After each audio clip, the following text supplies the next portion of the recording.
আসসালামু আলাইকুম। আমরা আমাদের গ্রামের মাটির রাস্তা আমরা হেঁটে দৌলতপুর শহরে যাচ্ছি। এই আমাদের গ্রামের এই যে মাঠ দেখেন, সরিষা এইমাত্র ওঠানোর সময় হয়ে গেছে। সরিষা এই কৃষকরা এমন কষ্ট করে, যারা এত কষ্টের ফসল আপনাদের শহর অঞ্চলের যারা বসবাস করে তাদের খাদ্যের জন্য যোগান দেয়। তো এই কৃষকদের প্রতি একটু সহানুভূতি জানানো হচ্ছে যে তারা এত কষ্ট করে আমাদেরকে খাওয়ায়, তো তাদেরকে সম্মান করা উচিত। এই দেখেন, তাদের সম্মান দিয়েই কথা বলা উচিত, কারণ কৃষিমাত্রিক দেশ হতেছে বাংলাদেশ। বাংলাদেশের কৃষকরাই সোনার ফসল ফলায়, যা খেয়ে আমরা পৃথিবী বা বাংলাদেশের মানুষ বেঁচে থাকি। তো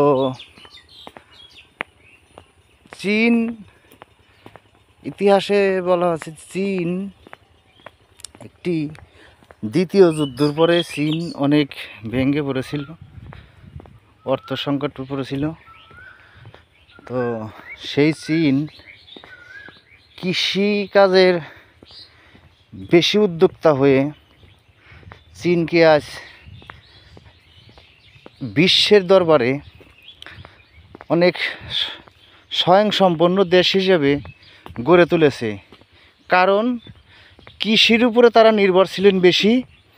এই কারণে এই জন্য বলা হয় কৃষি হচ্ছে সোনার ফসল ফলায়, যা খেয়ে পৃথিবীর মানুষ বেঁচে থাকে।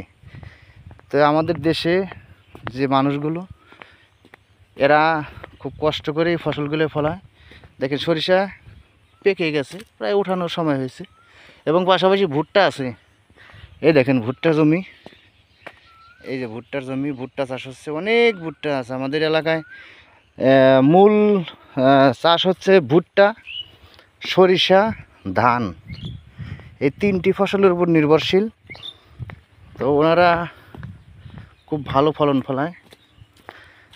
তো আপনারা কৃষকদেরকে সবাই